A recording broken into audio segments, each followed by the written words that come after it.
You guys can see there that I increased her calories up by about 100 grams of carbohydrates, which gave her about 400 more calories. Now, if you fast forward about 3 weeks, you're now going to see that she's at a new low weigh-in of 151.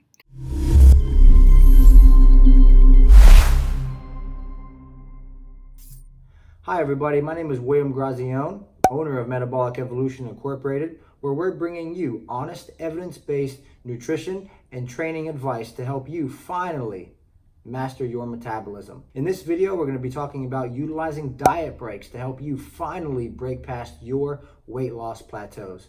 Have any of you ever been plateaued with fat loss and you're just not sure why? Well, consider subscribing to this channel, and without further ado, let's go ahead and give you the answer you're hunting for.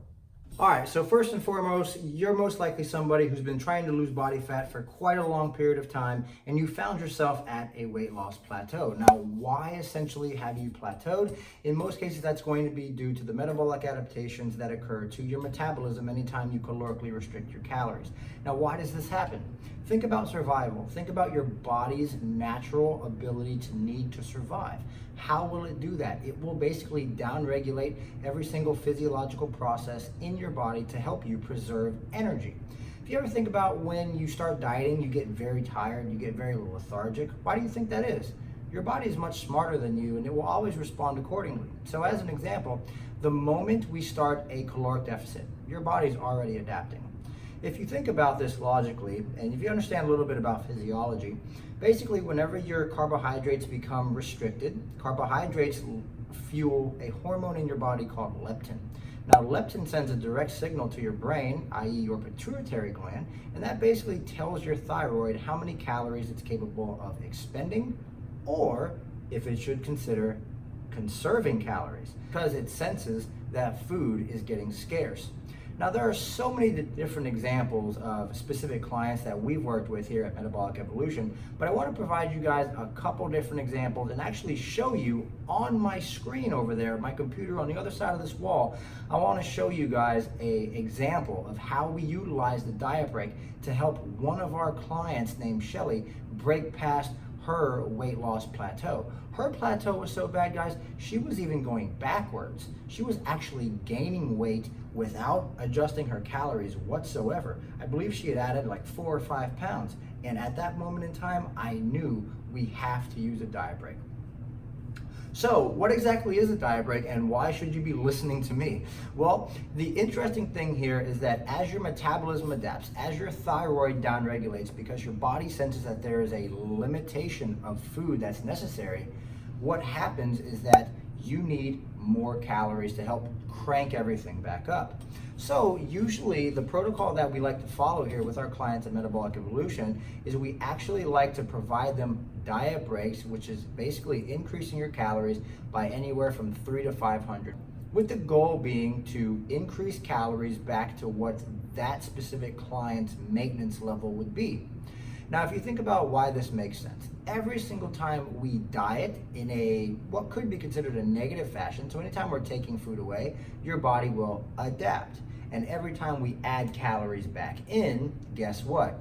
There is an adaptation. However, the adaptation in the opposite direction is actually considered healthy, right? So if we have already lost a considerable amount of weight and we're basically trying to mitigate some of these negative physiological adaptations that are occurring, the best thing to do is stop resistance training as insanely as you possibly can because you think that training is going to help you lose more body fat.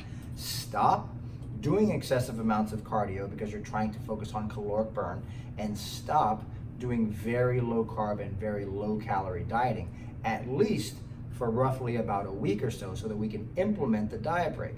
Now, to provide you guys a real life example, if I was to have a client eating roughly, let's say 40 grams of fat, and this is a female client, let's say she's probably about 150 pounds, she's eating 40 grams of fat, maybe 100 to 120 grams of carbs on her low days, and maybe 130, 140 grams of protein.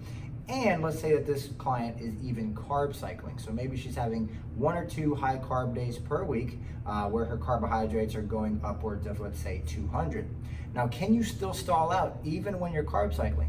100%, absolutely Yes, you can, because the science is very clear in regards to 24-hour refeeds and 48-hour refeeds, which we'll be touching on in another video. Why is this going to be beneficial? The increase in calories causes a reversal of any of the negative effects that have happened. Now, if you keep calories high for more than 72 hours, I would even advise between 4 and 7 days, what this is going to do is it's going to allow your total daily energy expenditure to improve. It's going to increase your basal metabolic rate. It's going to improve leptin levels, which help upregulate your thyroid, so it allows you to do more things, burn more energy. It's going to refill muscle glycogen. So if you are a physique athlete, or if you're somebody who likes to have nice, tight, full muscles, I would highly recommend utilizing a diet break at some point in your fat loss journey.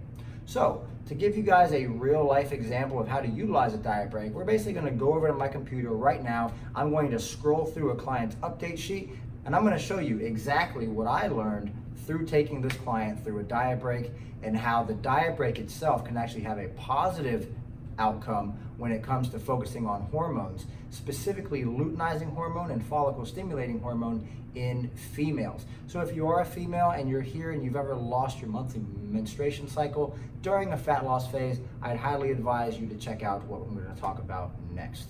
So we're going to go ahead and dive right on into my computer so I can show you guys the Excel spreadsheet and show you guys all of the actual real life client data that we've been able to gather through utilizing a diet break with one of our clients, and ultimately helped her break past her weight loss plateau. All right, so I've been working with this specific client here for about 28 weeks now, and I'm going to show you guys all the data over the last month to the last month and a half.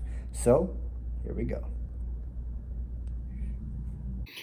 All right, everybody, thank you so much for joining me here on my computer. What I'm doing right here is I'm taking you guys through some of the trends that really raised a question mark to me. You guys can see that this specific client was at one point down to 154 and then actually shot up to 160. So that's 6 pounds. I knew that I had tools at my disposal, however, and basically what I wanted to do was I wanted to utilize a diet break. Now you guys can see there that I increased her calories up by about 100 grams of carbohydrates, which gave her about 400 more calories.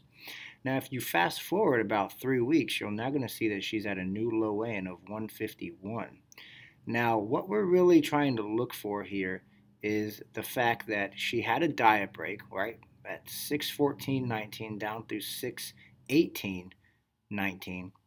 And by utilizing the diet break, what the research has shown is that having that diet break for that amount of time can actually help to optimize luteinizing hormone and follicle stimulating hormone, which is why I feel like she had her monthly menstruation cycle right after the diet break, because those two hormones were elevated.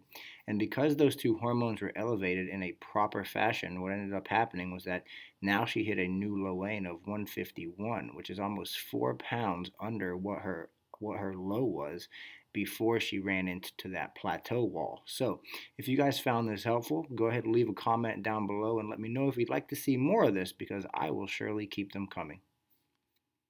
We're going to give you guys all the information. So we're going to head on over to the whiteboard here, and I'm going to give you guys exactly what we did with Shelly. Now you guys could obviously see that with Shelly, she got down to a low of 154, okay? And then out of nowhere, she shot up to 160. Now, could there have been some hormonal fluctuations there happening because she was most likely due to have her monthly menstruation cycle? It's very, very possible. The answer to that is yes.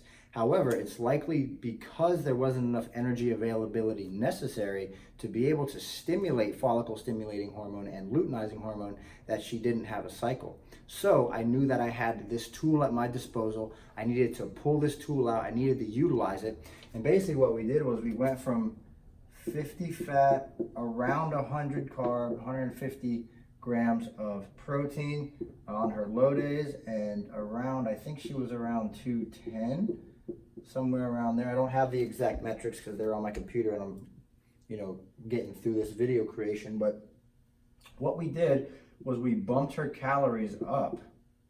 I think 210, 215, carb, 150. So you can see there that we actually added roughly 400 calories to her macronutrients from where she was, okay? Now, during this time, what I also like to do is I like to actually pair that with a reduction in training volume. I also like to take the total amount of cardio that I'm having them do and eliminate that by 50%. So we're basically adding 400 calories, okay? We are reducing cardio by 50%, and then we are basically cutting training volume in most cases in half. Now, why would we do that? You have to think that every single time we are in a fat loss phase, we are accumulating stress and fatigue, okay? Now, the only way to recover from that amount of stress and fatigue that we put on here, because Shelly's already lost about 20 pounds, so we knew a plateau was coming, we just didn't know when. And this amount of stress, I feel like, had her stress scale, okay, tipped in the negative direction. Now, the only way to tip that scale back up to allow her to get back to energy homeostasis is to recover, okay? So this side of the scale over here, we're gonna mark that as being stress. This side of the scale over here, we're gonna mark that as being recovery. Now, we did this approach, and you guys can obviously see that it allowed her to really recover the way that she needed to. And because of this recovery, because of this hormonal physiological recovery, she was now able to break past her plateau down into the 151s.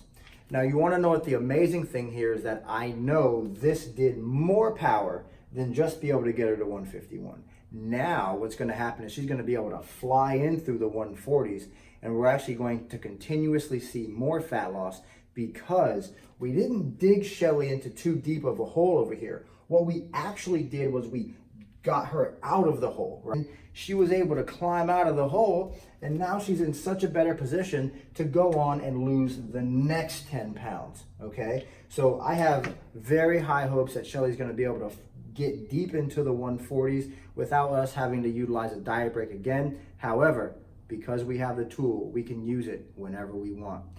There's a lot of power in education, guys, and that's really what I hope to bring you here on this channel. If you guys like this video, please like, subscribe to the channel, and leave me any comments down below if you found this video helpful. If you have any questions about any topics that maybe you would like me to talk on, please feel free to leave those down below as well. There are not very many circumstances that I have not had the opportunity to work with, because I've been an online nutrition and training coach now for 10 years. You can imagine how many clients you work with over 10 years. I think it's probably about 1,000 by now. So there's not very many cases of people that I have not been able to help. So I'm here to serve you. That's what this channel is here for, is to provide you evidence-based, real-world information that you guys can essentially take with you to help you master your metabolism. My name is William Grazione. I'm the owner of Metabolic Evolution, and I'll see you guys in the next video.